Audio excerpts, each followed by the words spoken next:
Starwalker Studios presents Game Master's Journey, your multidimensional RPG podcast.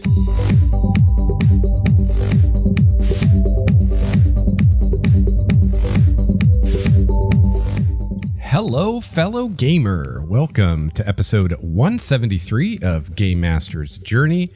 I'm your host, Lex Starwalker, and on this show, we discuss the craft and the art of game mastering.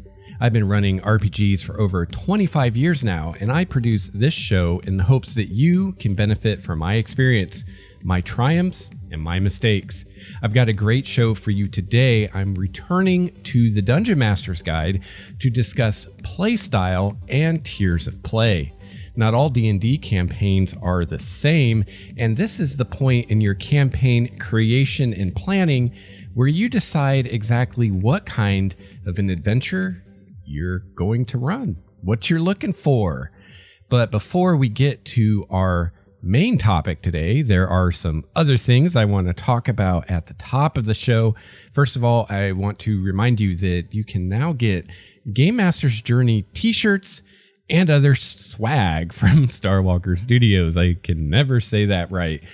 You can find a link to our store over on Spreadshirt at our website, starwalkerstudios.com/Game Master's Journey. At the top of the show notes for any of the most recent episodes, you can find a link to our store on Spreadshirt. We have quite a few designs that my wife, Nikki, created for us for you to choose from. And you can put those designs on all kinds of things: t-shirts, sweatshirts, aprons, things for the kids, coffee mugs, phone cases, just all kinds of stuff. So definitely check it out. We got some really cool stuff on there, and I hope you dig it. And also, I want to remind you and tell you that we now have a Discord server for Starwalker Studios where you can go and hang out with other listener GMs. And we've had that set up for a couple weeks now, and seems to be working well. I've got I think something around 30 some people on the server right now, and chatting away about RPG related topics. So we're having a lot of fun on there, and you can join in on the fun. You can find a link to our server in the show notes over at starwalkerstudios.com/Game Master's Journey. And you can click that link and join our server.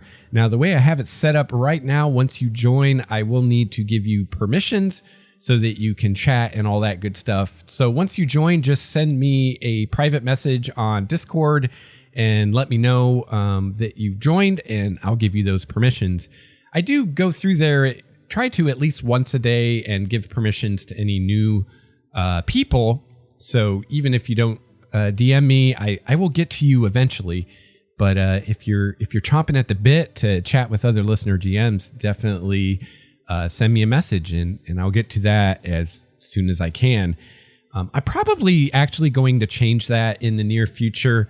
The reason I set it up that way was to avoid bots and spammers and things like that. But I guess I was thinking that I would recognize people and I would know, oh, this is a listener of the show, and I'll give them permissions and things like that. But the thing is even people that I do know or would recognize, I don't, because they have completely different usernames on Discord than they have for their email if they email me, or than they have on Google Plus or wherever I'm hearing from them. So even the people that I do know, I often don't recognize them on Discord. And I don't know, I haven't had any problems with spam or anything like that. So I think I might in the near future set it up to where you don't have to get permissions from me, and you can just join and jump right in. And hopefully we won't have problems with people getting in there and not behaving. But so far we haven't had any issues at all, and it's been really cool. And you know, Discord, if you don't know what it is, it's a chat app. It's made for gamers. It has voice capability. It has text chat rooms, and very soon it's going to have video chat. Sounds like we might be getting video chat in as soon as a month. They've rolled out some, if I could speak straight, they've rolled it out to like 10% of their users so far to stress test it. And I'm not one of the lucky 10%. But if they're testing it, then it's pretty close. And they said on Twitter that they hope to have it released to everyone in as soon as a month. So that's super cool too. I'm not sure how that's going to work with our public server. If we're going to be able to have video chat available for everybody. I think that there's definitely a user limit. I can't remember if it's a hard limit at 10 people or if you just start losing quality after 10 people. But the nice thing with the text chat and the voice chat is I don't think there's any limit to how many people can be chatting at once. So definitely check out our Discord server.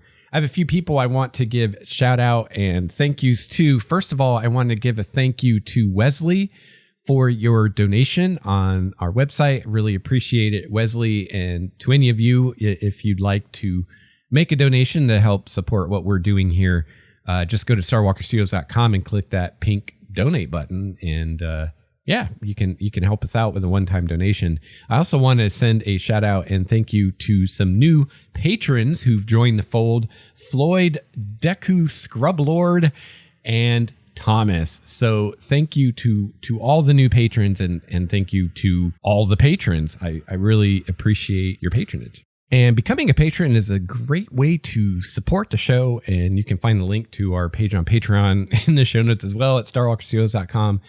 And patrons get some cool perks. And by the way, speaking of patron perks, I want to let the patrons know, those of you who have access to my Primordia design diary, I've been talking about on our community on Google Plus how I am making a player's guide for my upcoming Hinterlands of Elandria campaign.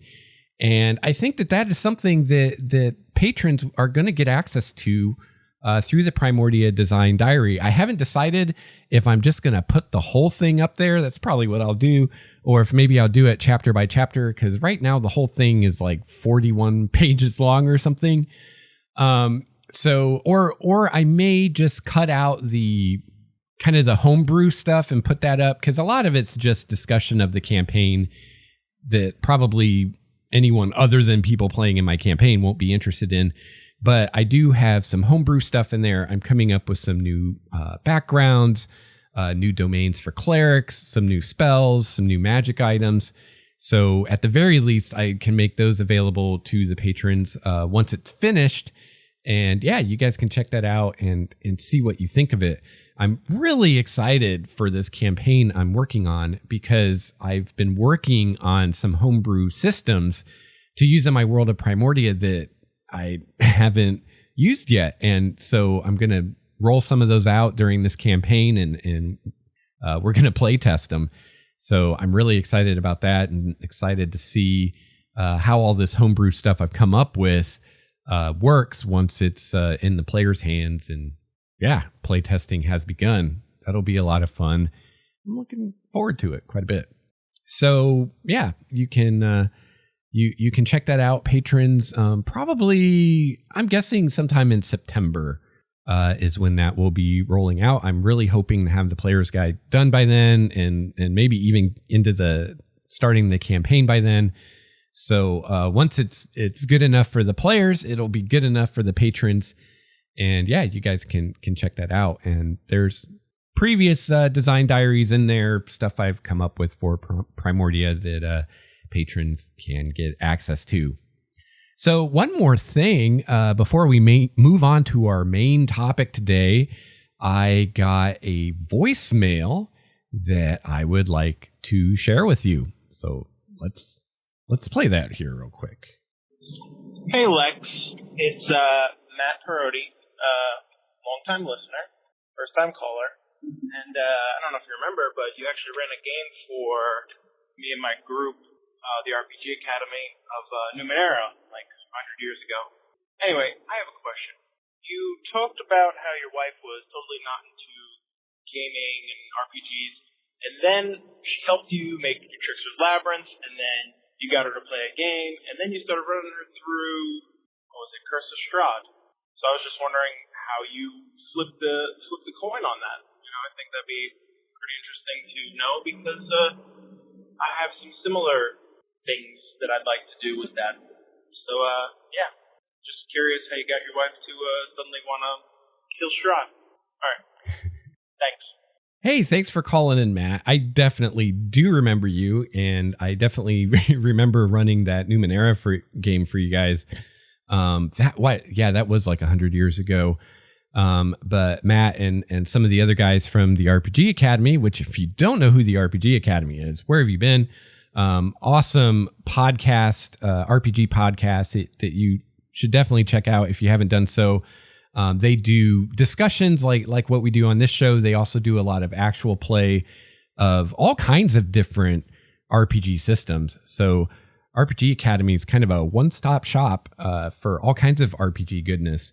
But yeah, one of the things that they do is they try out new games and new systems. So an eon ago, I ran a Numenera one-shot for the guys, and I believe, if I remember right, it was one of the adventures from the Numenera core book called Seed Ship, and we had a blast with that, or at least I had a blast with it.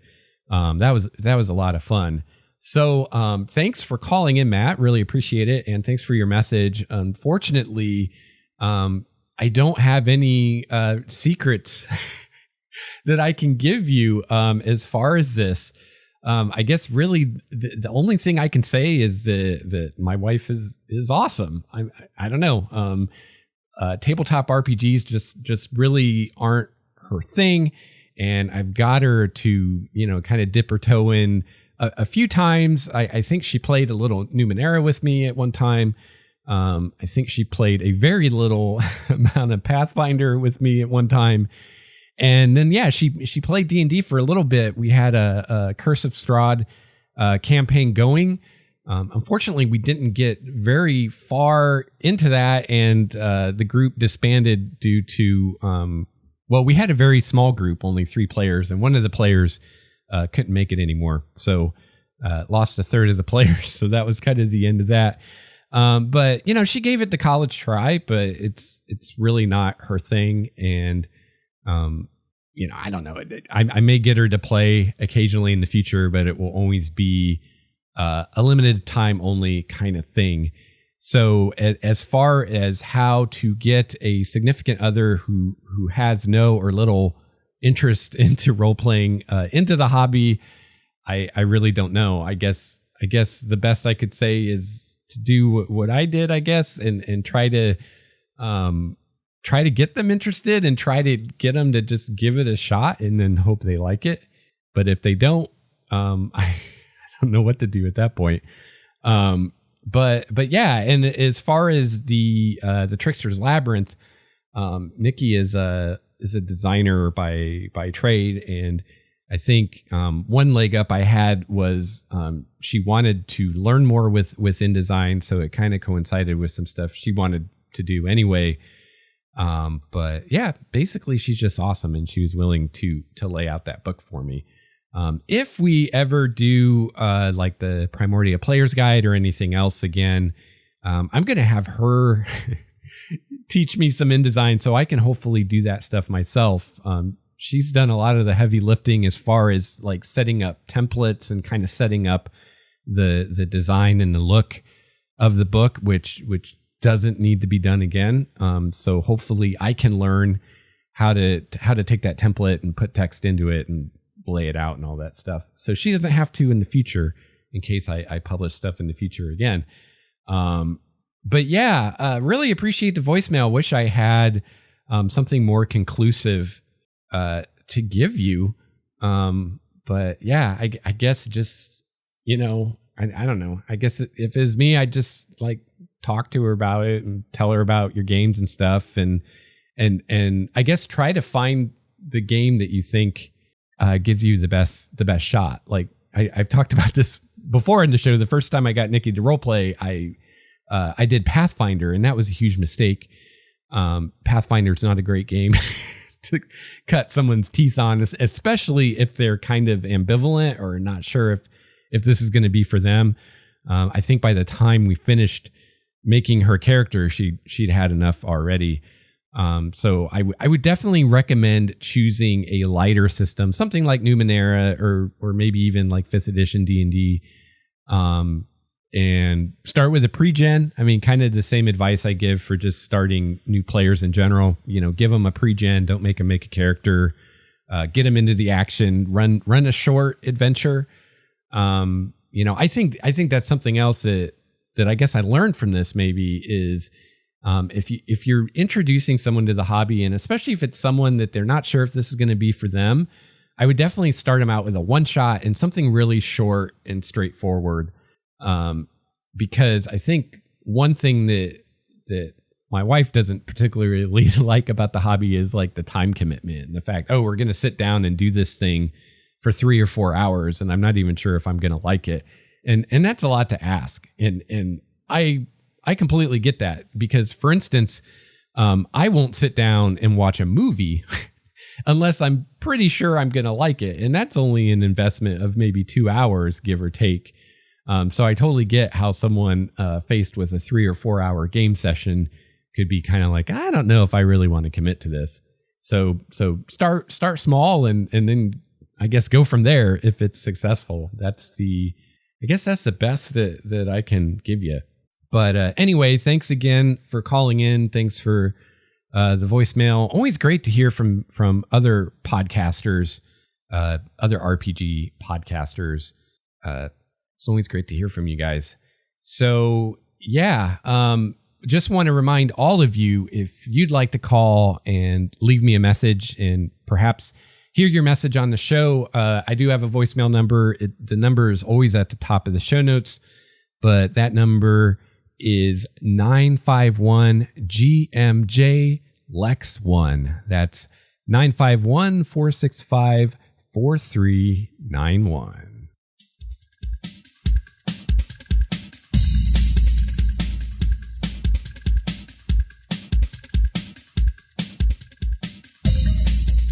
All right. Well, it's time for our main topic today.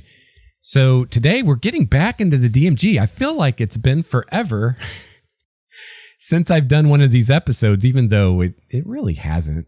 I don't know why it seems like it's been so long, but it does seem like it's been a long time.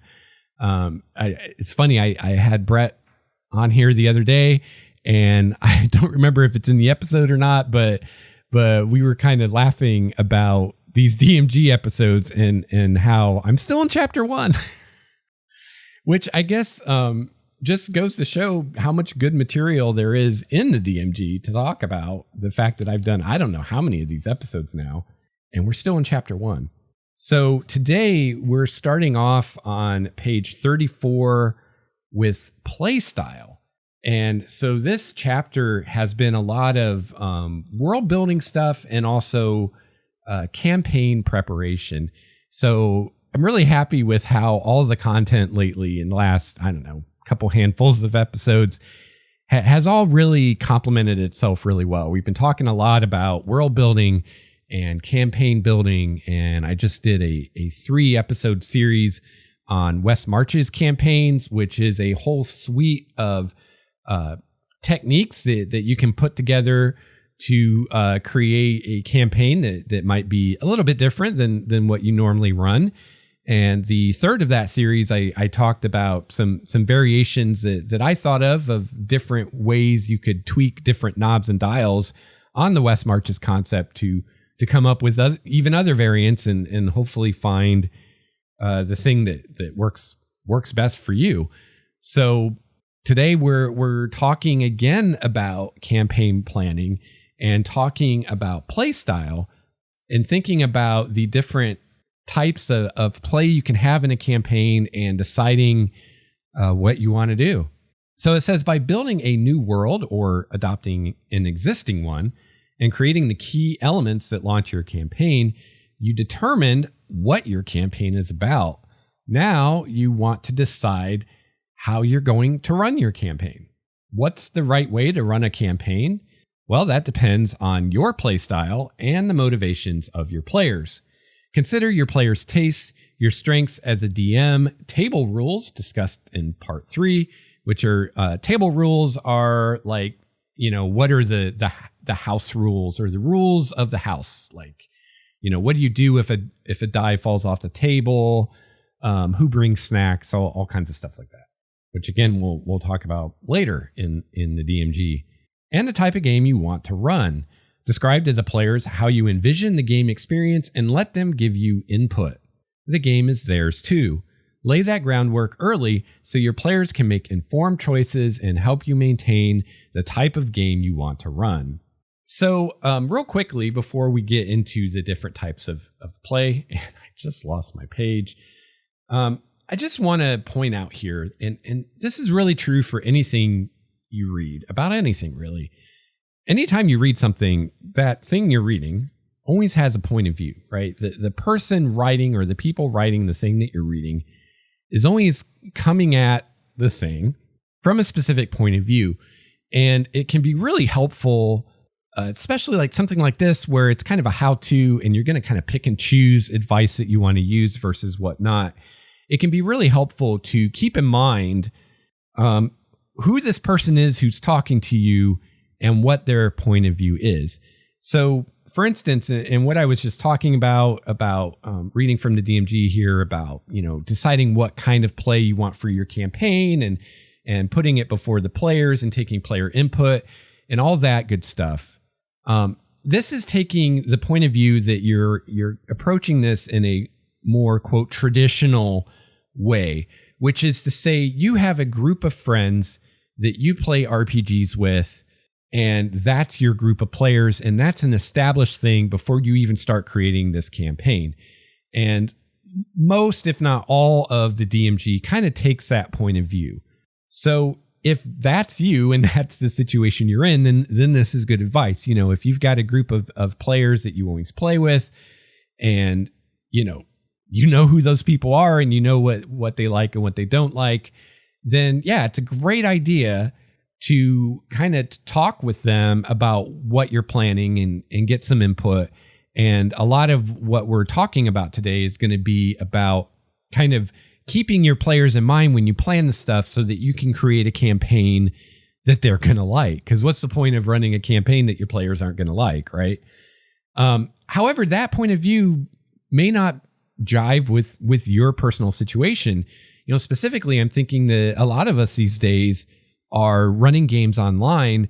And a lot of times when we're running games online, or maybe if you're running at a game store or running at a convention, you either don't know who your players are going to be, or you're going to recruit players, and those players you're recruiting aren't people that they're not friends of yours, or not people you've gamed with before.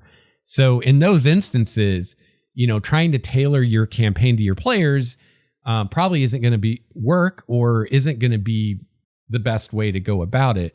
So, if you're in a situation like maybe you're going to run a game on Roll20 and you don't have an established group and you're going to recruit people, then, I would personally suggest that you do a lot of this stuff ahead of time. You figure out what you're going to do, what you want to do as far as the campaign, and have that solidly defined for yourself, so that when you recruit players, like say you're going to make a post on the Roll20 forum and find players, that you can, in that post, explain what that campaign is going to be like, what kind of play style you're going to have, what tier of play it's going to be, so that the players who would be interested in that kind of campaign can say, hey, this looks like something I'd be interested in.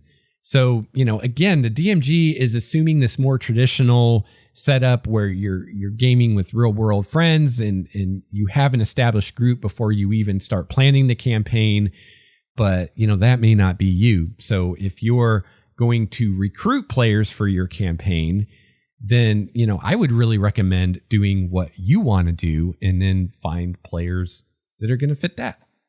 So the DMG is now going to give us two exaggerated examples of play style. So like a lot of things, there's a whole spectrum of ways that you can approach D&D and ways you can play the game. So they're kind of giving us the extreme ends of that spectrum, and then you can decide where to go on that spectrum, what's going to work for you and or your players. So on one end of this spectrum, we have the hack and slash game. The adventurers kick in the dungeon door, fight the monsters, and grab the treasure. This style of play is straightforward, fun, exciting, and action-oriented. The players spend relatively little time developing personas for their characters, role-playing non-combat situations, or discussing anything other than the immediate dangers of the dungeon. In such a game, the adventurers face clearly evil monsters and opponents, and occasionally meet clearly good and helpful NPCs. Don't expect the adventurers to anguish over what to do with prisoners, or to debate whether it's right or wrong to invade and wipe out a bugbear lair. Don't track money or time spent in town. Once they've completed a task, send the adventurers back into the action as quickly as possible. Character motivation need be no more developed than a desire to kill monsters and acquire treasure. So, there's one extreme where it's very gamey. There's very little story involved. There's little to no character development. It's just almost like a video game, right? You're just kicking in doors, defeating monsters, completing quests, gaining treasure. Very straightforward, very shallow. Not to say it's necessarily bad, but just, there's not a lot of depth there. There's not a whole lot to it. It's pretty much what you see is what you get. And again, this is an extreme. So no, or probably very few groups are going to completely align with this and be like, yeah, this is a game I want to play. You're probably going to be somewhere more towards the middle of this spectrum. But, for a way to illustrate this, using these extreme examples is helpful.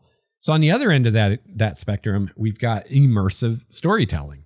So hack and slash, no storytelling, all the way to full on storytelling all over the place.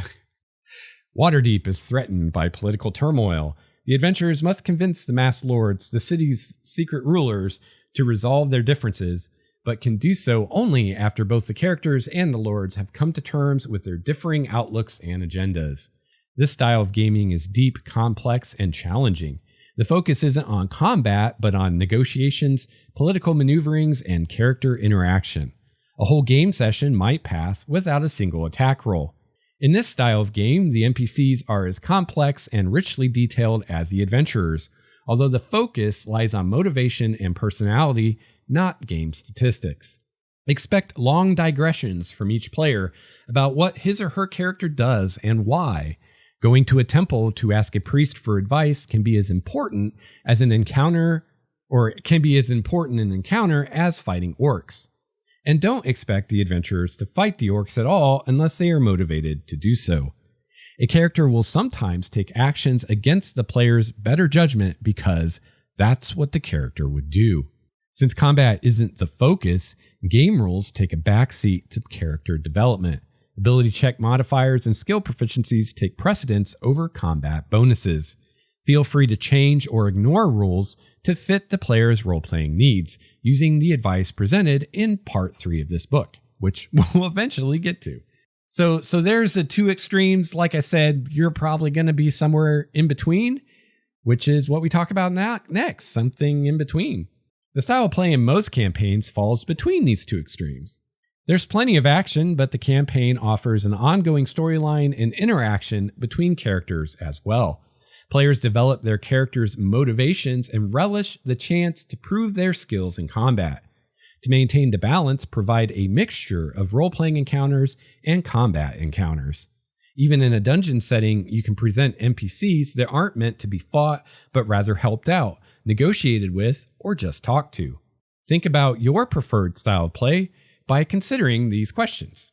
So you can think about these questions and kind of nail down what you prefer as a GM. Because remember, as a GM, you should be having fun too. All right, so first, are you a fan of realism and gritty consequences, or are you more focused on making the game seem like an action movie? Do you want the game to maintain a sense of medieval fantasy, or do you want to explore alternate timelines or modern thinking? And I might have to do an episode on this sometime, but just as a quick aside here, I just got to say, I hear so many people get into discussions about real medieval history and for instance, what kind of technology was and wasn't available, and what what kind of social structures were and weren't available, et cetera, et cetera, et cetera. And, what all these people seem to always forget is that D&D is not medieval historical role-playing. It's a fantasy game. So just because there wasn't gunpowder in medieval Europe doesn't mean you can't have gunpowder in your game. Just because, all the pole arms that we have in the history of DMG, in the history of D&D didn't exist in medieval Europe doesn't mean you can't have them in your game. This isn't medieval Europe role-playing.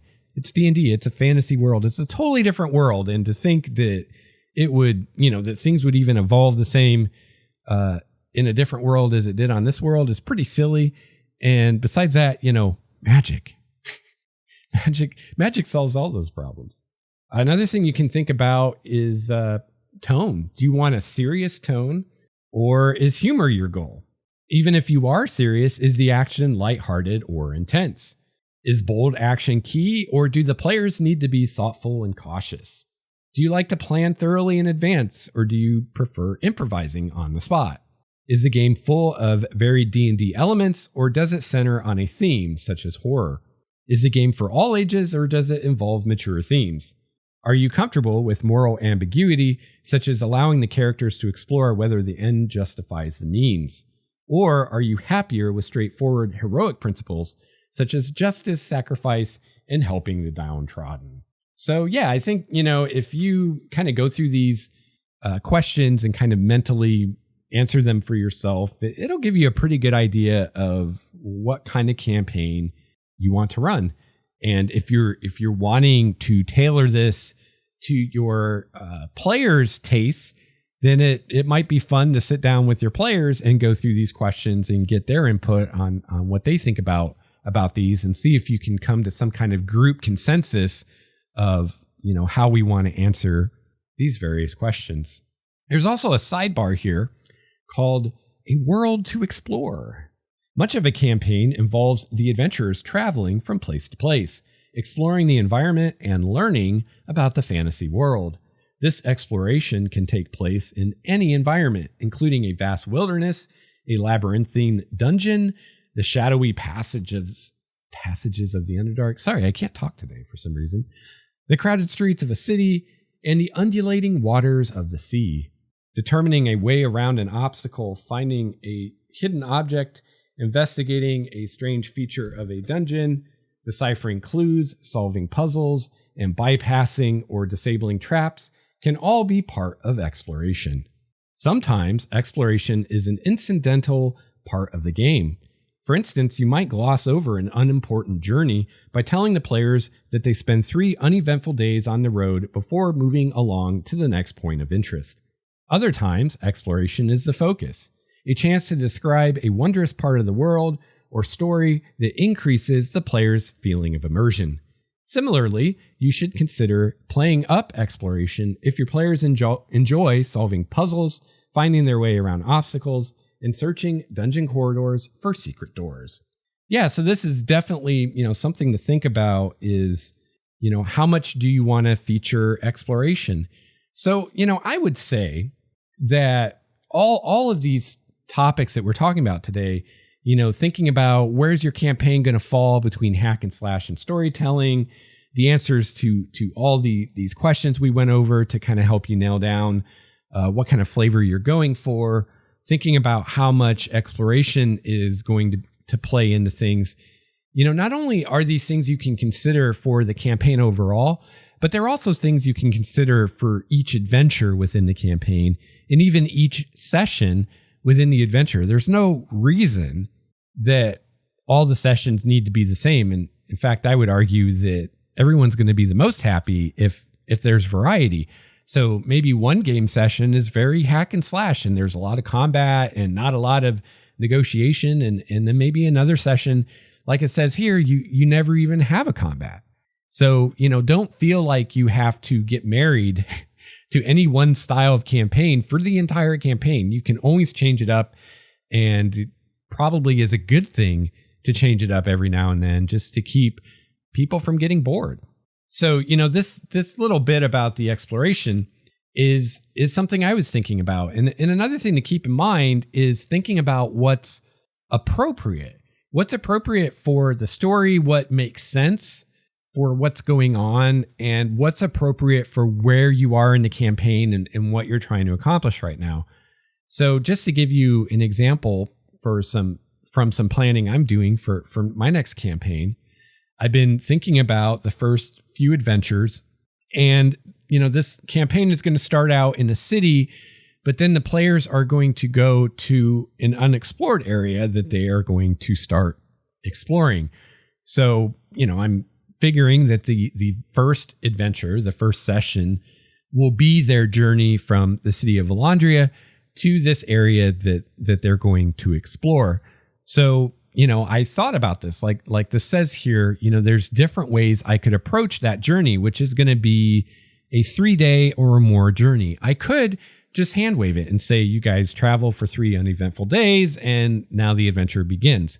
I could begin the adventure in media res, and they've already gotten where they're going, and something is happening, like they're in a combat or something like that. Or I could begin it in media res, and they're on the journey, and this is the first significant encounter, and start in the middle of that. Or I could actually have the journey itself be the first session, or maybe the first few sessions. So part of how I answered that question of how am I going to approach this is, what would make sense.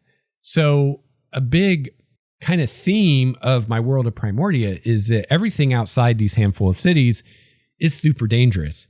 And also, this is going to be the first session of a new campaign. So another thing to consider is what I want to accomplish. So what makes sense and what do I want to accomplish? And as far as what I want to accomplish, well, I want to begin establishing the setting. And so if for the very first thing that happens in the campaign, they have an uneventful 3-day journey through the wilderness, well, that's not going to do a very good job of establishing this setting as a place that's very dangerous when you leave the civilization of the cities, right? I mean, that's going to give the opposite impression. If 3 days go by uneventfully, the players are going to think, wow, traveling out in the wilderness isn't a big deal. So from that perspective of what I want to accomplish, obviously I don't want to just hand wave it. Well, I could hand wave it and just say that you guys had encounters, but we're not going to do it. But honestly, I think that'd be a missed opportunity, because this is the first session of the adventure, first session of the campaign. This is when we really start establishing themes and tone, and we set player expectations for the rest of the campaign. So that would be a very poor way to do that. So I definitely want to play through that. I definitely want there to be encounters, and I want those encounters in total, everything that happens from or during their journey from Elandria to this place that they're going to explore. I want everything that happens to set up that, this is a dangerous thing you're doing. Most people don't travel the wilderness because it's so dangerous. And, this is the kind of thing you can expect going forward. So I've been thinking about that, and what kind of encounters do I want to do, and how can I use these encounters to really set a precedent for what this campaign is going to be like and what the setting is like. And then also, what makes sense, right? So in my setting, for a group of low-level characters to go on a 3-day journey through the wilderness and not have any encounters or not face any dangers doesn't make any sense. It doesn't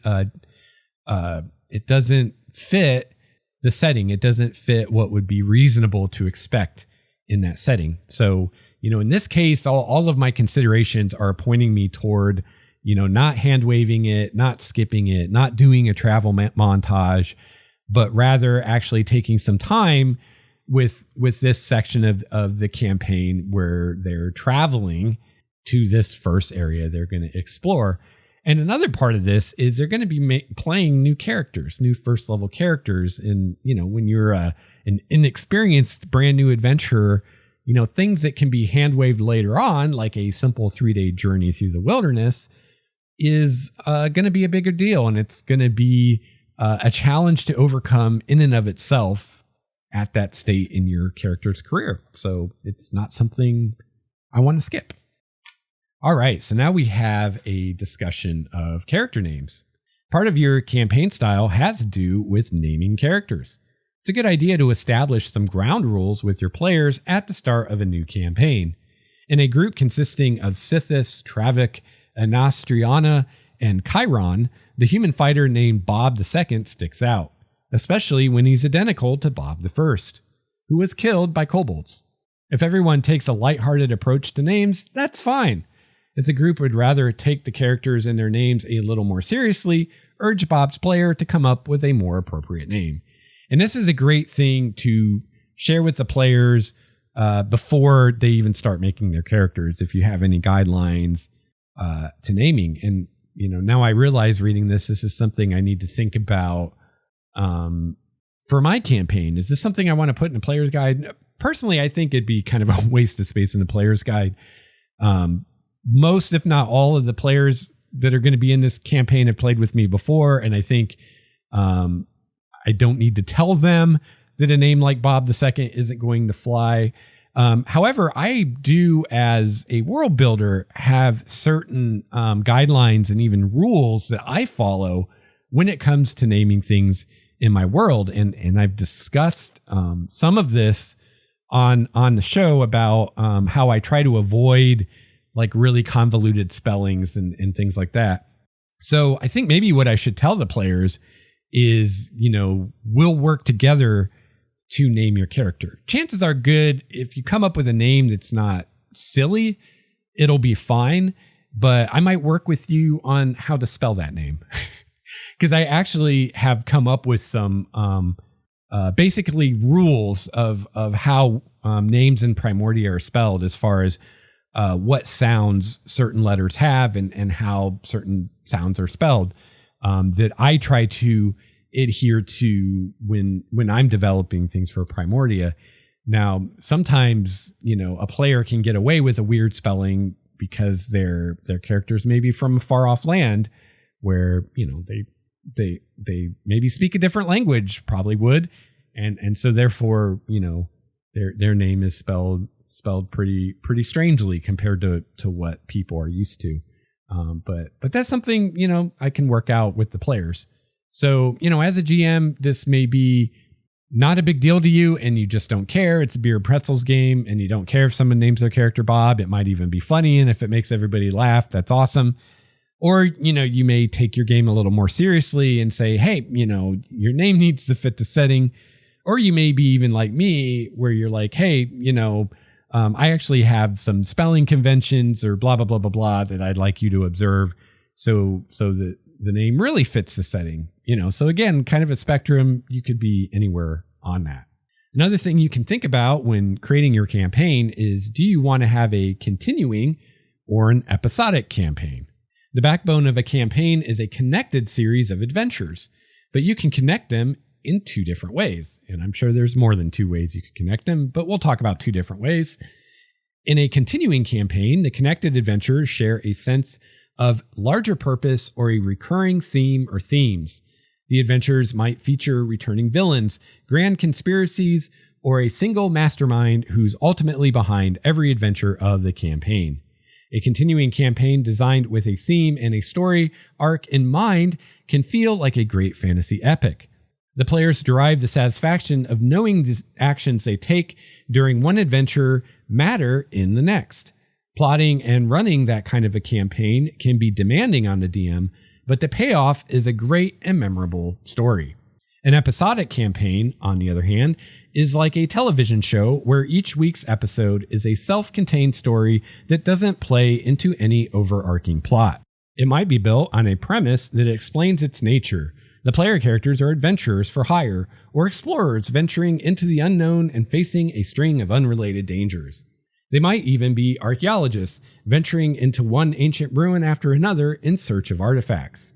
An episodic game like this lets you create adventures or buy published ones and drop them into your campaign without worrying about how they fit with the adventures that came before and follow after. And of course, you can do something in between or variations on that. And again, you don't need to maintain the same structure for the entire campaign. So, I just did a series of episodes on the West Marches, and there's a lot of ways you can take the collection of techniques that is the West Marches and pick and choose those techniques and adapt them to what you want to accomplish with your campaign. But one of the features of the West Marches, at least as Ben Robbins ran it, was an episodic campaign. So the goal was for each adventure to just take one session, and by the end of that session, the players are back in town. Because if you're using a large group of players and every session you have a different sample of those group of players, then it's really important to get everybody back to town at the end of each adventure. And it's really important that it is episodic so that you can bring different players in each time, and it doesn't matter. It doesn't produce any continuity problems or headaches that you all have to deal with. So, that's an example of an episodic campaign that I think could work pretty well. Now, one thing I'll throw in here is, they use the example of the episodic TV show. And, to a large degree, to find examples of episodic TV shows, you have to go back in time and look at like sitcoms from the 80s and stuff. Television has largely moved away from episodic content and has moved to more serial content where, there are continuing story threads through the episodes, and one episode does lead into another. And, I think that there's something you can learn from this, popularity in non-episodic content, in that, people more enjoy a developing story. And, these old school sitcoms where you could, watch the episodes in any order, aren't satisfying in that way. And a great example of this that probably most people listening to this show would be familiar with is Star Trek, the original series. Those episodes, with a few exceptions, didn't really tie into one another at all. And it didn't really matter what order you watched them in. And there wasn't really a story going through them all as a whole. And actually, Star Trek is a great example of this, because you can, as you watch the various series of Star Trek, you can see this evolution from an episodic content to a more serialized content. In Next Generation, you started having double episodes. You'd have 2-part episodes. One of the greatest examples is, and I don't remember the names of the episodes, but a great cliffhanger we had at the end of one of the seasons where Picard was captured by the Borg, and spoiler, turned into a Borg. And that was the cliffhanger at the end of the season. And then the first episode of the next season, we found out, well, what happened and how was that situation dealt with. Then we went into Deep Space Nine, where they would have longer arcs, longer than 2 episodes, and culminated in Enterprise, where they had an entire season that was an entire arc. And in fact, that arc began towards the end of one season, went through the entire next season, and ended towards the beginning of the next season. So it was more than an entire season. That was one arc, and that was the Xindi arc. And now, we see so many shows where the whole show is arcs. Like, for instance, Game of Thrones, right? There's an ongoing story there. You can't sit and watch Game of Thrones in any episode, in any order, and really know what's going on and get all the intricacies of the story. So I think there's something to be learned from this, which is namely, episodic content is not as enjoyable as serialized content. So, that's something you want to think about for your game. Now, the West Marches, if you're going to do it with a large pool of players, then there's some real benefits to having it more episodic. Or if you're in a situation where maybe you you have players missing sessions a lot. The episodic approach can be beneficial because then it's less of a concern why a given character isn't there for a given session. But, I think in most of our campaigns, it's going to be more enjoyable if there's story threads going throughout. Now, again, they're kind of setting up extremes here, for examples. So, they talk about, for the continuing campaign, how it's this, this arc that goes the entire campaign, but you can do smaller arcs as well or instead. So, I just recently had my GM, Brett, on the show and talking about his campaign he's running. And I noticed something when I was listening to that episode while I was editing it is, it seems like listening to it, like Brett and I had two different points of view on what the word campaign meant. Me, when I say campaign, I mean the entire campaign from the beginning of the game, presumably when they were level 1, which was before I was playing, to the end of the game when we all stop playing, whatever level we end up at. To me, that's the campaign. Where Brett was approaching it, where during this campaign, he has multiple arcs, and these arcs do all connect together, but kind of like a well-written fantasy series. Each arc, kind of like each book in a fantasy series, is its own self-contained story with a satisfying beginning, middle, and end. And the multiple arcs or the multiple books fit together and tell a larger story, but each part of that story, each book, each arc is itself a self-contained story. So Brett was approaching it where each of those arcs is what he considers a campaign. And there's no right or wrong there. It's just different ways of thinking about it. But it does kind of illustrate the different ways that you can approach this.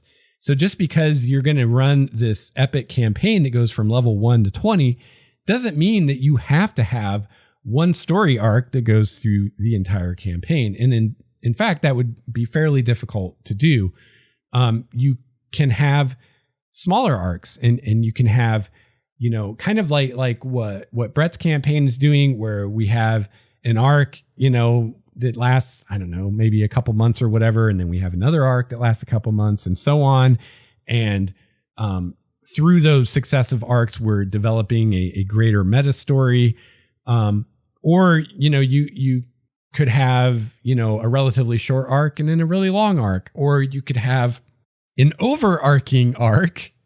See what I did there? An overarching arc that goes over maybe the entire campaign or goes over the first 10 levels or whatever.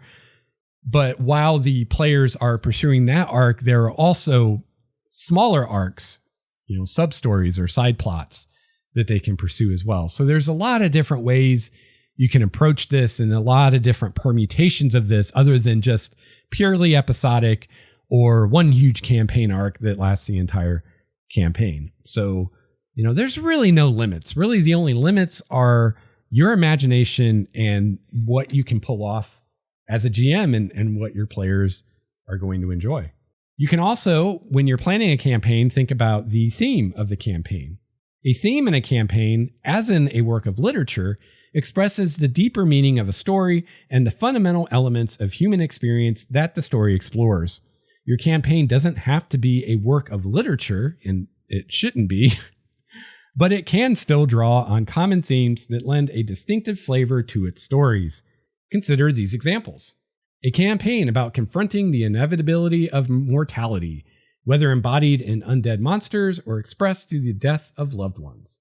A campaign revolving around an insidious evil, whether dark gods, monstrous races, or creatures of unknown realms far removed from mortal concerns. As heroes confront this evil, they must face the selfish, cold tendencies of their own kind as well. A campaign featuring troubled heroes who confront not only the savagery of the bestial creatures of the world, but also the beast within, the rage and fury that lies in their own hearts. A campaign exploring the insatiable thirst for power and domination, whether embodied by the hosts of the Nine Hells or by humanoid rulers bent on conquering the world. With a theme such as confrontation with mortality, you can craft a broad range of adventures that aren't necessarily connected by a common villain. One adventure might feature the dead bursting from their graves and threatening to overwhelm a whole town. In the next adventure, a mad wizard creates a flesh golem in an effort to revive his lost love. A villain could go to extreme lengths to achieve immortality to avoid confronting his own demise. The adventurers might help a ghost accept death and move on, or one of the adventurers might even become a ghost. So yeah, you can think about theme. You don't have to, and you may not even want to when you're planning the campaign before you've ever started playing. I've heard a lot of writers talk about theme, and what a lot of writers do as part of the writing process, and this is a difference between writing and a lot of other forms of entertainment and role-playing games specifically, is you get to do revisions, right? So when you're writing a book, you don't just write it and then publish it, right? There's multiple revisions that you go through. And usually when writers are writing a book, a lot of times they're not thinking about theme when they're writing that first draft. Theme is something they think about later as they're revising. And a lot of times the way it works is it's not so much the writer says, I want to write a book with this theme. Rather, the writer writes a book and tells the story they want to tell. And then as they're revising it, they look for any themes that are already there or that should be there. And then they revise the story and add things and change things to further reinforce those themes and bring them out. So I would recommend taking a simple approach with your role-playing games, unless you really have a theme you want to explore and you want to craft a campaign around that. If that's the case, go for it. But if that isn't the case, I wouldn't worry about theme. Get your campaign going, tell the story you want to tell, have some sessions with the players, let the players get their hands into the story. And as the campaign goes on, just keep your eye out for any themes that emerge all by themselves. And if you see certain themes emerging and you want to bring a focus on those themes, or maybe craft some encounters or some adventures to further explore those themes, then go for it. But, you don't need a conscious theme to have a good campaign. And honestly, in the early stages of planning and even running a campaign, I think it's just going to lead you down the garden path. Get the game going and let your players have input into what's happening, and then look for themes that emerge. One place you may find themes, even before you start actually playing, is in the character backgrounds and backstories. And that can be a great way to not only bring this concept of theme into your game, but more importantly and more to the point, to pull in stuff from the character backgrounds. So, when you're looking over the backgrounds that your players come up with, if you see any commonalities or any parallels between the different backgrounds of the different characters, then definitely look for ways to capitalize on those and build adventures around them, or maybe come up with NPCs that are shared in the histories of these characters, and find ways to use those elements from their backgrounds, especially since they're going to involve multiple characters, right? And anytime you bring in a character's backstory, that player is going to be pretty on board with that, usually, if you do it at all well. So if you can bring in an element to the story that ties into multiple backgrounds of multiple players, then you've got multiple players that are suddenly very interested in what's going on, which is, I think, always a good thing. And then we have variations on a theme. Mixing things up once in a while allows your players to enjoy a variety of adventures. Even a tightly themed campaign can stray now and then. If your campaign heavily involves intrigue, mystery, and role-playing, your players might enjoy the occasional dungeon crawl, especially if the tangent is revealed to relate to a larger plot in the campaign. If most of your adventures are dungeon expeditions, shift gears with a tense urban mystery that eventually leads the player or the party into a dungeon crawl with an abandoned building or tower. If you run horror adventures week after week, try using a villain who turns out to be ordinary, perhaps even silly. Comic relief is a great variation on almost any D&D campaign, though players usually provide it themselves. And I guess, one other thought that I'll give here, and this has more to do with tone than theme. So theme is, as we're talking about, like these ideas, and one way to think about a theme might be like the moral of a story could be the theme, or just concepts or ideas, right? Like maybe you're going to explore, the differences between the peasants and the nobility of your world, and the social inequalities and injustices that come from that. Like that could be a theme that you explore in a campaign or in an adventure. Tone is more the emotional flavor. Is it going to be dark and brooding? Is it going to be lighthearted and funny? Things like that. And when it comes to the tone of your game, I mean, you may have some very definite ideas of tone, like maybe for tone, right? Maybe you're going to run Curse of Strahd and you want it to be you want to run a good horror game and have it be really tense and really, serious and all this stuff. But the thing about tone is kind of like it mentions here, the players are going to have a huge impact on the tone. And really, I mean, the DM can set up some tone when he's setting up scenes and stuff like that. But really, I think the players have a lot more control over the tone of the game than the DM does, if only because they tend to outnumber you. So, personally, I wouldn't recommend getting too married to a particular concept of what you want the tone of the campaign to be before you start running for the players, because, ultimately you want the players to have fun. And if the players want a really lighthearted, funny game and you're running this dark and brooding game, you might be the only one having fun at the table with that. So, you kind of want to avoid that. So, kind of like themes, I guess my recommendation with tone is to let it develop organically over time as you play. And once you identify what the tone is, then you can work to enhance that. But, let it be what it wants to be would be my advice there, and how I would personally approach that. So, yeah. So, there's some discussion on the different ways you can set up a campaign and the different styles of play that you and your players might enjoy and that you might want to bring out to more or lesser degree. This is Shane from the Total Party Thrill podcast, and you're listening to Lex Starwalker on Game Master's Journey. I want to take a minute to give a quick shout out to the patrons of Starwalker Studios. The support of the patrons makes this show possible. If you enjoy Game Master's Journey and you'd like to give a little back, becoming a patron is a great way to do so. It's because of the patrons that all the listeners of Game Master's Journey enjoy a bonus episode every month, as well as the monthly Game Master's Journey live stream.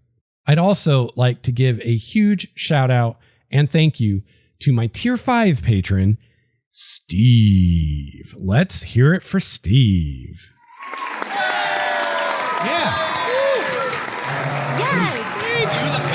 The man. Thank you so much, Steve. And thank you to all the patrons. You can find out more about becoming a patron by clicking on the Patreon button at the top of the show notes at starwalkerstudios.com.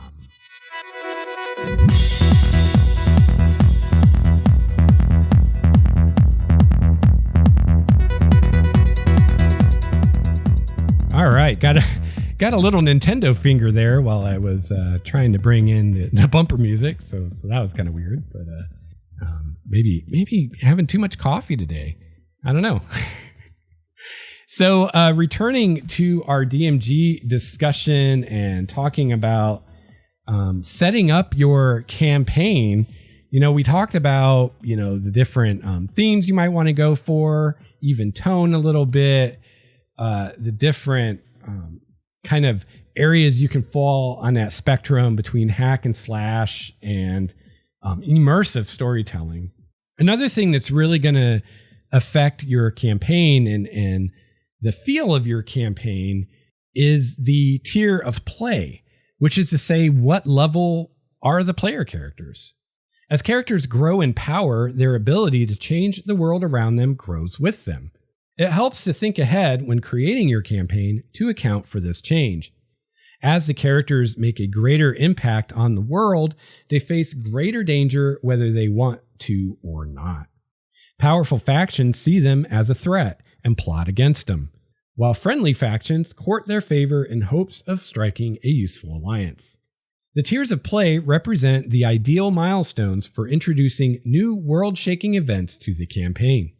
As the characters resolve one event, a new danger arises, or the prior trouble transforms into a new threat in response to the character's actions. Events need to grow in magnitude and scope, increasing the stakes and drama as the characters become increasingly powerful. This approach also allows you to break your design work down into smaller pieces. Create materials such as adventures, NPCs, maps, and so on for one tier at a time. You only need to worry about the details of the next tier as the characters approach it.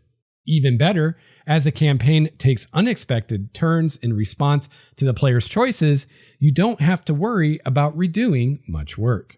And yeah, this is great advice. Don't sit down and plan everything for the campaign for level 1 to 20, because, like I've said before, the further ahead in the future your planning gets, the more likely the players in the story are going to take some twist along the way that's going to take you somewhere else. And now that thing you planned isn't going to work at all, or isn't going to work the way that you planned it. So you can avoid that problem, but by not planning too far ahead. So plan for the tier that you're at. And as you approach the next tier, you can start planning for that.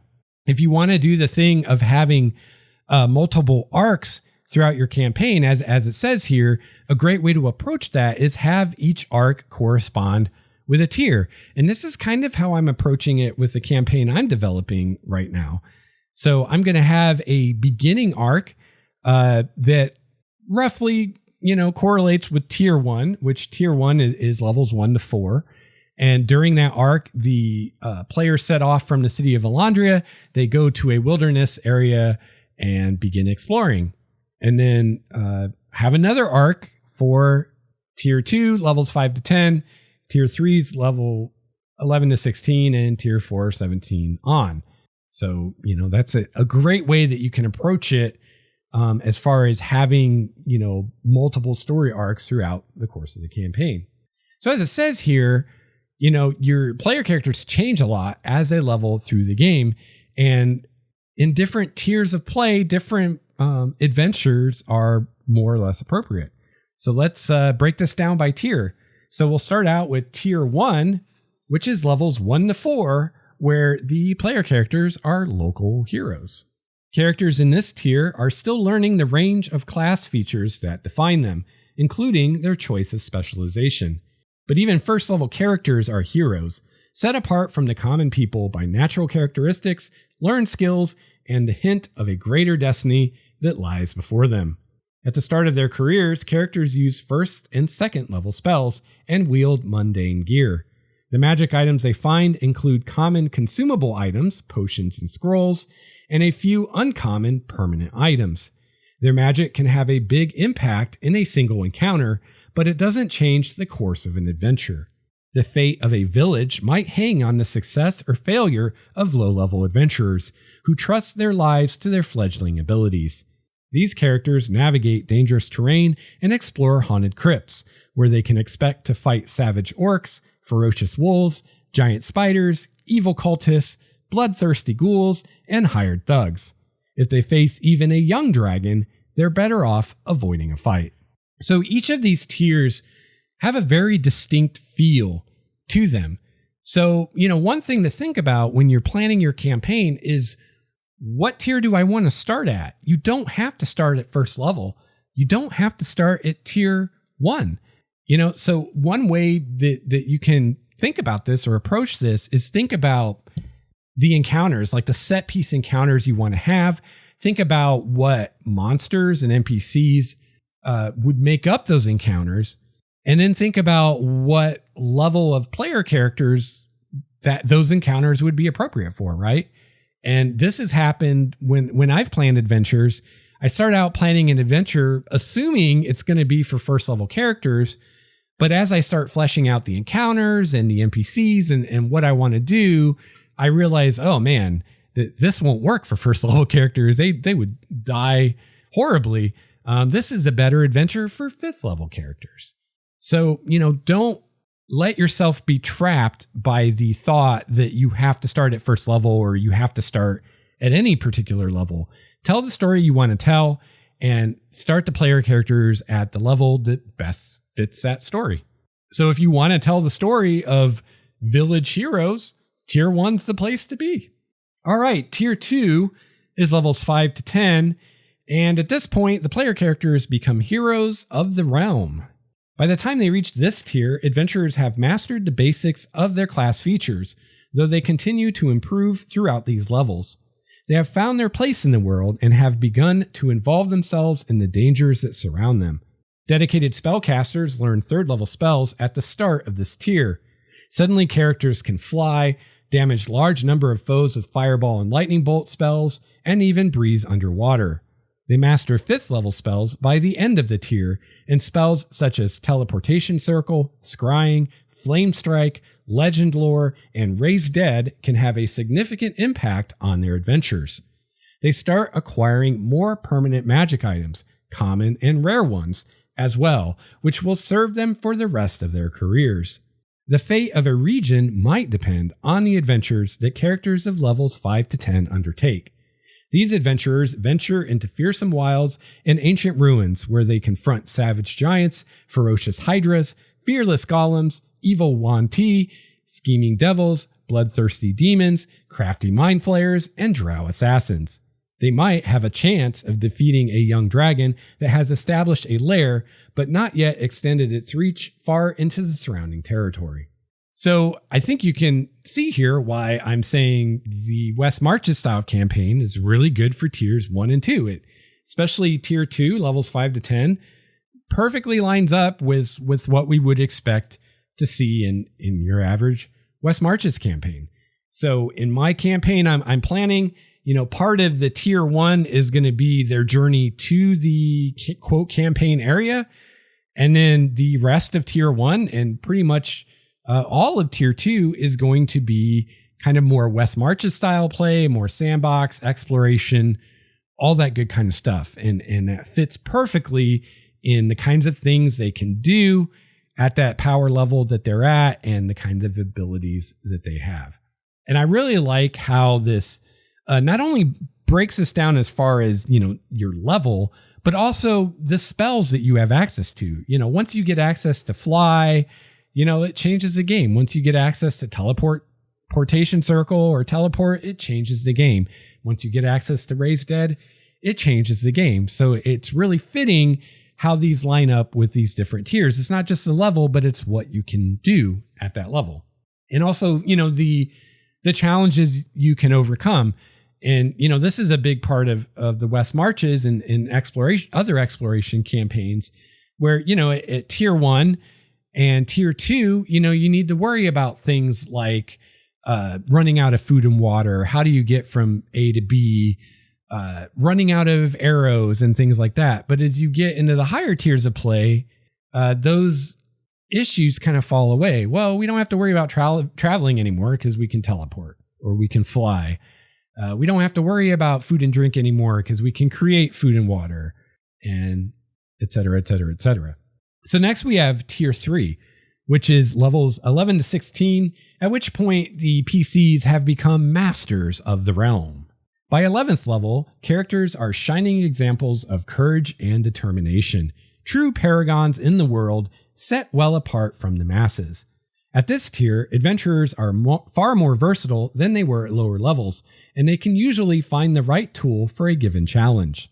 So, at tier 1 and 2, you might want to think about as you create challenges, do my player characters have the capability to overcome this? They might need a certain spell or a certain ability. And if no one has that ability in the group, could be a problem. For instance, I talked about before when I was preparing to run Hidden Shrine, I realized that the group needed the ability to deal with poison and remove poison, and also to deal with curses and remove curses. And at tier 1 or 2, you need to look at the player characters and say, can anyone do this or not? Once you get to tier 3, you don't really have to worry about that anymore. Just create obstacles and throw them at the PCs and let them worry about how they're going to overcome them, because, a fairly well, put together, well-balanced group of adventurers at tier 3 should be able to figure out a way to overcome pretty much anything you throw at them. So the onus really falls upon the players to figure out how to do that. You don't, as a GM, need to know ahead of time how they are going to or how they could overcome it. And you start trying to design challenges that you can't figure out how they'd overcome. And that way they're truly challenging. If you don't know how they're going to overcome this challenge, then hopefully it's going to be challenging for the players to figure out how to overcome it. All right, let's see. Where was I?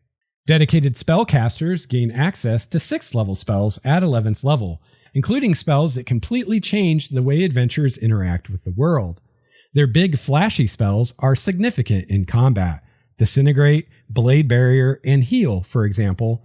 But behind the scenes spells such as Word of Recall, Find the Path, Contingency, Teleport, and True Seeing alter the way players approach their adventures.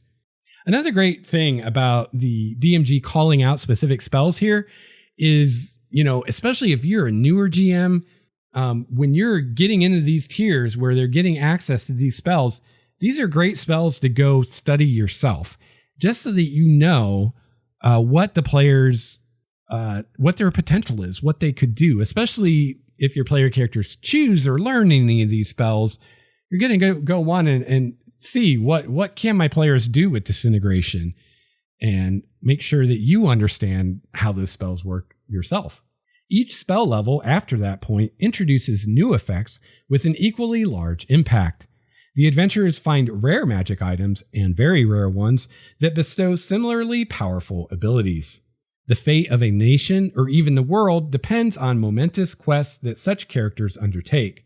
Adventurers explore uncharted regions and delve into long-forgotten dungeons where they confront terrible masterminds of the lower planes, cunning Rakshasas and beholders, and hungry purple worms.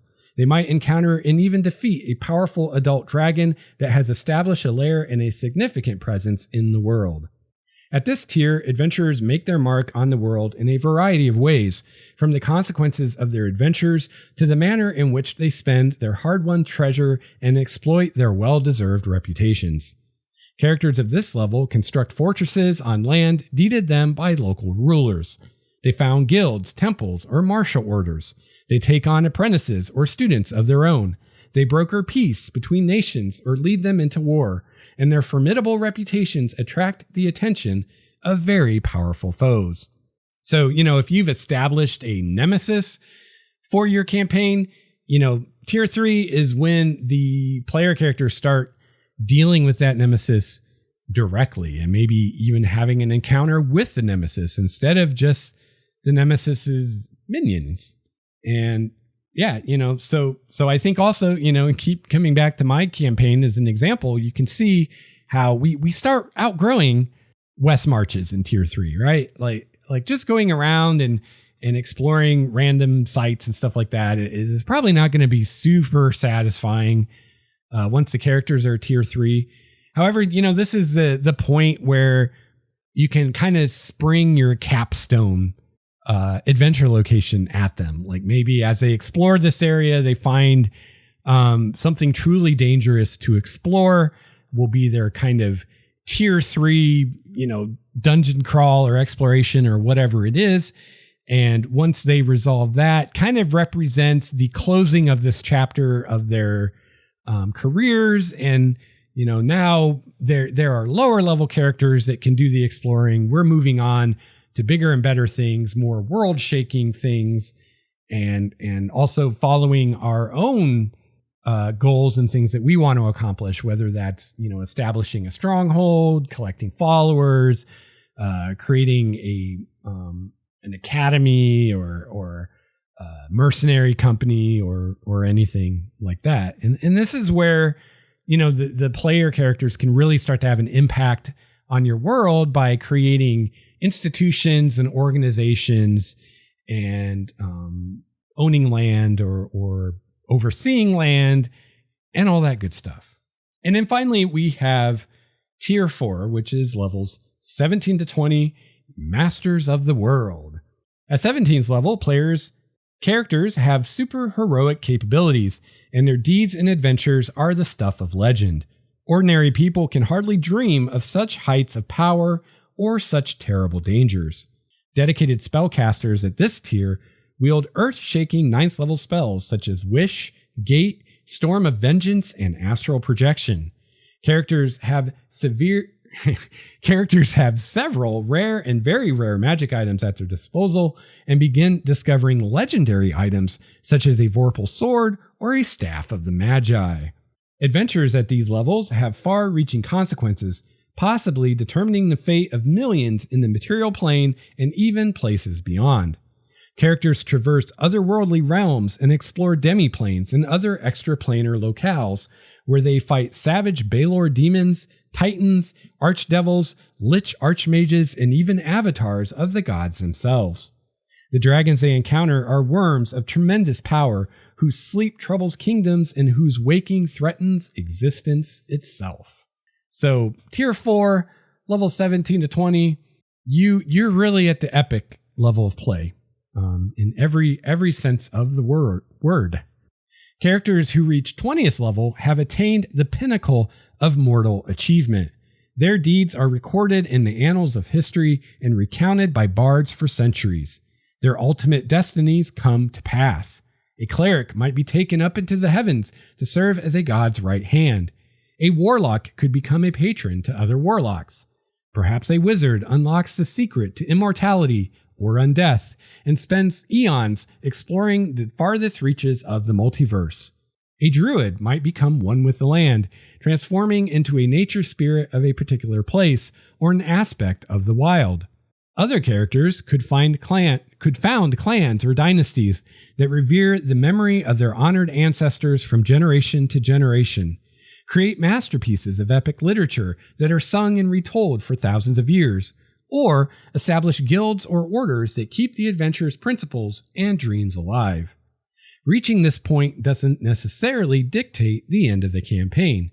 These powerful characters might be called on to undertake grand adventures on the cosmic stage. And as a result of these adventures, their capabilities can continue to evolve. Characters gain no more levels at this point, but they can still advance in meaningful ways and continue performing epic deeds that resound throughout the multiverse. Chapter 7 details epic boons you can use as rewards for these characters to maintain a sense of progress. Yeah, so you don't have to end your campaign with level 20. And also, I feel like as part of that, I also have to say your campaign doesn't have to go to level 20. You don't have to start at level 1.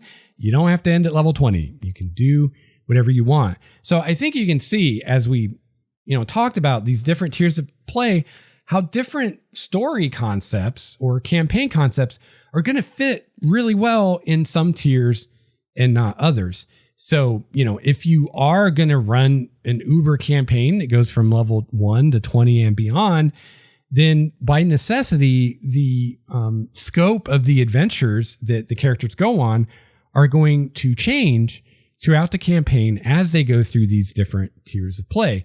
And, like I said, it's great to correspond that with your various story arcs because it makes sense as their sphere of influence grows, as their power grows, the types of adventures they go on, the types of quests they go on are going to change as well. And your story arcs will reflect that.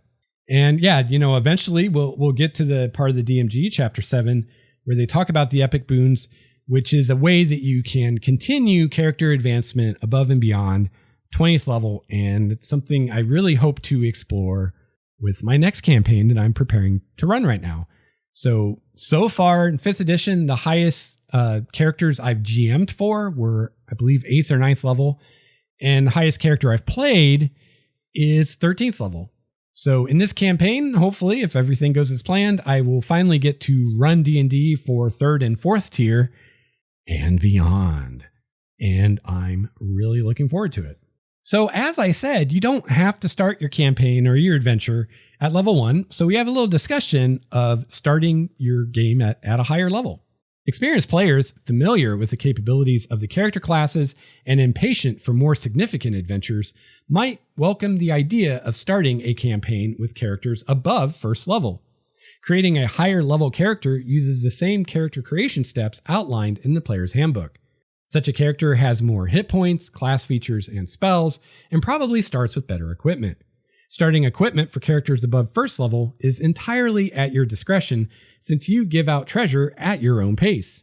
That said, you can use the starting equipment table as a guide, and this is on page 38 of the DMG. If you start a lot of campaigns at levels other than first level, you might want to bookmark this page. I've done so.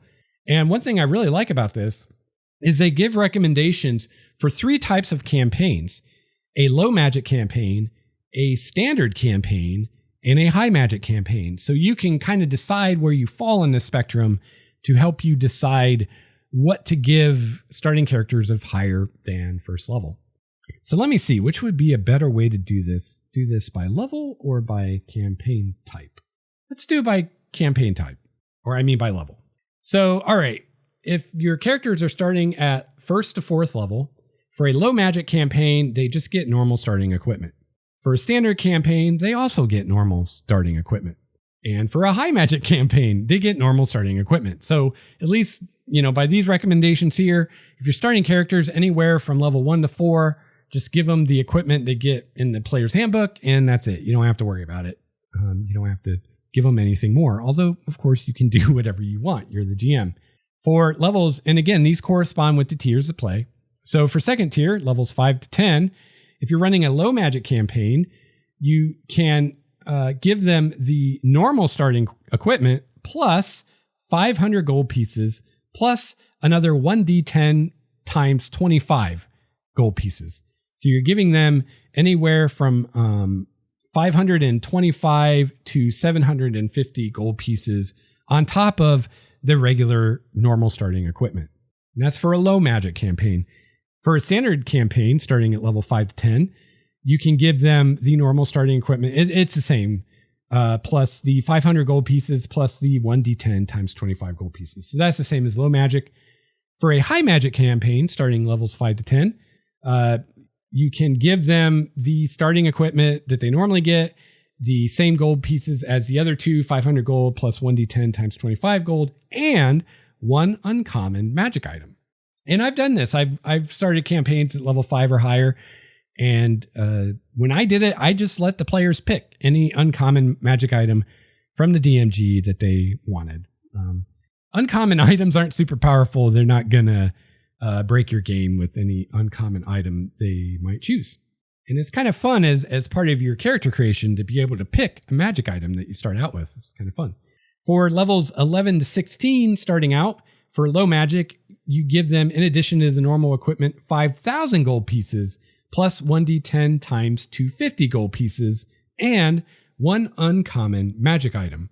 For a standard campaign, you give them 5,000 gold pieces plus the 1d10 times 250 gold pieces and 2 uncommon magic items. And for a high magic campaign, the gold is the same, but they get 3 uncommon magic items and 1 rare item. And then if you're going to start your players at level 17 to 20, tier 4, they get, in addition to the normal starting equipment in a low magic campaign, they get 20,000 gold plus 1d10 times 250 gold and 2 uncommon magic items. If you're doing a standard campaign, they get the 20,000 gold plus 1d10 times 250 gold, 2 uncommon magic items, and 1 rare item. And finally, if you're doing a high magic campaign starting at 17th level or higher, they get normal starting equipment plus 20,000 gold plus 1d10 plus 1d10 times 250 gold, 3 uncommon magic items, 2 rare items, and 1 very rare item. So those are great guidelines for if you're starting at something other than first level and you want to give them some extra starting gold and gear to kind of represent their adventures up to that point and the treasure they found up to that point. That's a great guideline. And I haven't started an adventure at third tier, but I have started numerous adventures at second tier, and I've used those guidelines, and I used the guidelines for the standard campaign, and it was fine. Didn't have any problems with it at all. Worked great. Worked really well. So there you go. There's some descriptions of the various tiers of play and how, the characters and their influence and the kind of adventures they might go on are going to change and evolve as you level up through those different tiers of play. And yeah, this is really, good stuff to think about. And I think, the whole point of thinking about what level you want to start at and what tiers of play you want to play through is, I think that's a step of the campaign planning that at least some GMs, if not a lot of GMs, skip. Because a lot of us have this idea of, well, the game starts at first level, I have to start at first level. And so a lot of GMs will just skip this whole thought process of what's the story I want to tell and what tier of play does that fit best in? And then we'll start there. So, if that's you, if you're just making this assumption that you have to start at tier 1, you have to start at level 1, you don't have to. You can start wherever you want. And, I would just look at the adventure that you want to run or the campaign you want to run and look at the beginning of that and ask yourself, which of these tiers does that fit best in? And I think this did a really good job of showing you the difference of adventures between the different tiers. And I think it'll be fairly easy to decide which of those tiers is going to work best for the adventure you want to run. Now, in preparing for my campaign, Hinterlands of Elandria, that I'm working on right now, I did think about this because I seriously considered starting at higher than first level because, kind of like it mentioned here, if you have players that are experienced with 5th edition, definitely consider starting beyond first level because, first and second level are kind of your training levels. And I think you can easily start a campaign at second or third level with players who've played a bit of 5th edition before and just kind of hit the ground running and kind of skip the beginning stuff. The lower level the player characters are, the less options you have as far as monsters you can use and the encounters you can build. The lower level they are, the less CRs you can use and the less monsters you can have in a given encounter. So the higher level they are, it kind of opens up your possibilities as far as tools you can use to build your encounters and the kind of adventures they can have. So, it's definitely something to consider. And a lot of times players who've had a lot of experience with the game don't necessarily want to make yet another first level character and have to, grind out those early levels before they start to see the character they envisioned in play. So, that's something to consider what the players want to do. However, on the flip side, to kind of argue the other side of this, there is something to be said about starting a character at first level. And the higher level you start a character, the more difficult it is for the player to really get into that character, and the more time it's going to take of playing that character before the player really feels comfortable with the character and comfortable with all their different abilities and how they work and their different options, especially in combat. So you start out with a first or even a second or third level character, you don't have a whole lot to deal with. A first level character, if you're a spellcaster, you got a few spells. Otherwise, all classes, you have one or two like class mechanic abilities, and then, the basic mechanics of the game, and that's all you got to worry about. But as you get higher and higher level, you have more class abilities, you have more spells, you just have more abilities and more options. And it's more to wrap your brain around and get proficient with before you feel like, yeah, I know this character, I'm really inhabiting this character, and in combat, I'm playing this character effectively. And again, the higher level, the more of an issue that is. So, personally, I wouldn't want to make a 17th level 5th edition D&D character and just play him. It's like, not only would that be a lot of abilities to remember that I've never maybe used before, but I've missed so much of that character's career, so much of their growth, so much of their arc has already happened. And, I think a lot of us, I know I feel this way. We like doing the 0 to hero thing, right? We like to start with a character who's, you're special, you're not just your average peasant, you've got some abilities, some special qualities about you, but you're still kind of, green behind the ears, so to speak, and take that character and grow them into this powerful force of nature that affects the entire world. That's really rewarding. And to just start play with the powerful force of nature that affects the world, it's just not, it's not as impactful because you haven't earned it, right? So a lot of us feel that way. So that's something to think about too. The higher level you start out, the more of a learning curve there is for the players to really get to know their characters. And, if you're going to start higher than I'd say tier 2, if you're going to start somewhere in tier 3 or tier 4, I would recommend maybe just running an encounter just that isn't part of the story, isn't part of the campaign, is just an encounter just to let the player characters kind of get a feel for their abilities and how their character plays, and then start the campaign. You might want to consider that. So for me, for my campaign that I'm planning, I considered starting at higher than first level because I do have at least some of the players in my group are very experienced with 5th edition, are very experienced with playing in my 5th edition games and have kind of paid their dues as far as playing first level characters. But I ultimately decided to start at first level for a couple reasons. One, I do have some players that are newer to the game. And my campaign I'm running right now, Hidden Shrine, we started at, I believe, 5th level. And I did see with some of the less experienced players that, there was a bit of a learning curve, and there was a bit of, in the first few sessions of figuring out how everything works. And that was even exacerbated more because we were playing on Roll20 and you had to deal with the Roll20 character sheet and macros and all that technological crap of running a character. And a 5th level character, there's more bells and whistles to worry about than the first level. So, there was that.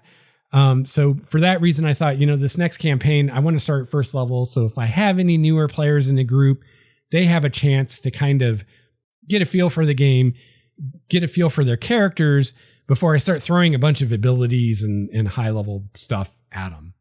Because one thing I really like about the way 5th edition is designed, it's really designed, I think, with new players in mind, in that, like I said, a first level character, you don't have a whole lot to manage, but each level, you add a little bit more that you can do. And so, if you start at first level and you go through the progression, it's never like too much to bite off at once, but a brand new player starting at 5th level, probably not ideal. The other thing is I thought about, what kind of adventures I want to run. And I realized I really want to explore this West Marches sandbox style of play.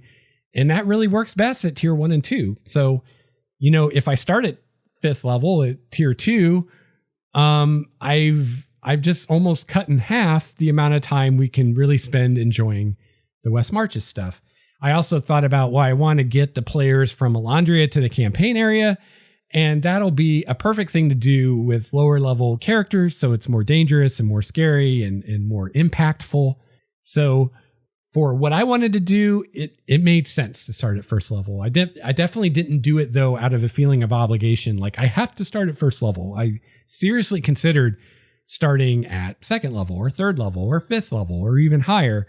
But for the story I want to tell, really first level is the ideal place to start. Now, one thing you can do, there's always the middle, right? So one extreme, we start at first level. Other extreme, we start higher than first level. There's always the middle. And the middle, I think, in this case, is your advancement pace. So later in the DMG, I'm sure we'll get to it, but it recommends advancement pace. And what they recommend is a pace of 1 session to get from level 1 to 2, another session to get from level 2 to 3, 2 more sessions to get from level 3 to 4, and then about 2 to 3 sessions for each level thereafter. And, that's a great pace, for kind of a standard. But you can play with that, right? And so what I'm probably going to do in this campaign is, speed things up a little bit. Now, I don't want them to have to level in the middle of a session, especially since we only play like 3-hour sessions. So I can't, do the level 1 to 2 and 2 to 3 less than a session each. But one thing I am considering is I'm going to do preludes in this campaign, which this concept comes from the World of Darkness games like Changeling and Vampire. And the idea is that you have a short session with each player individually before you start the campaign. And during the session, you're basically, it's not so much a regular RPG session where, you're playing an adventure or whatever. It's a little more cooperative than a normal session. And you're just sitting down with the player, you're fleshing out their backstory, and you're kind of getting them to the point where they've met the other characters and they're ready to start the adventure. And it's not a full session, maybe an hour, maybe 2, but it's just a chance to one-on-one with a player, kind of develop their character a little bit before you start with the whole group, and give everybody a real nice firm foundation to jump off from. And I decided with this campaign, I really wanted to do that. And I found, for whatever reason, when I run online, and it could be because I tend to have larger groups, I have a harder time, it seems like, really knowing all the characters and knowing, having everything about them in my head. So I thought if I do a prelude with each character individually, it's also a chance for me to really get to know that character and get to know their backstory and figure out, any elements that I want to pull into the story in the near future. And yeah, so, instead of, I'm going to have probably a sort of session 0 where I get together with the players and kind of explain the campaign and explain the parameters for character creation and give them the player's guide. And then I'm going to do a prelude with each player individually. And, the idea is they come to this basically with their character made. And then we just kind of go over any questions they have, kind of flesh it out, go over their backstory. And then I'll have a little intro scene or whatever to kind of pull their character in. And then once I've done a prelude with everybody, then we get the whole group together and we kick off the campaign proper. So I feel like I'm getting derailed here where I was even going with that. But anyway, that's what I'm planning, for my campaign. And, so if I started at higher than first level, that prelude would be an ideal time to kind of establish with that player, kind of what their character has been through up to that point. So if we're starting at 5th level, what did your character do for levels 1 to 4? Your background kind of tells me what your character's life was like before you started adventuring, but what did you do from levels 1 to 4? So that's something, that you could flesh out with each character, or each player individually during preludes, and or you could flesh it out with all the players together in like a session 0 or in the first session. So, the preludes are a really handy thing that I got from World of Darkness from White Wolf Games. Always did them in Vampire and Changeling, and I haven't really done them in 5th edition, but I'm going to try it with this campaign, and I think it'll work. It'll work really well. So, the prelude is something that you might want to consider for your campaign, especially if you're going to start higher than first level. I think it can be really helpful, but even starting at first level, it can be a great way to flesh out the backgrounds and figure out how all these characters come together and how they get started on your first adventure. So think about the prelude.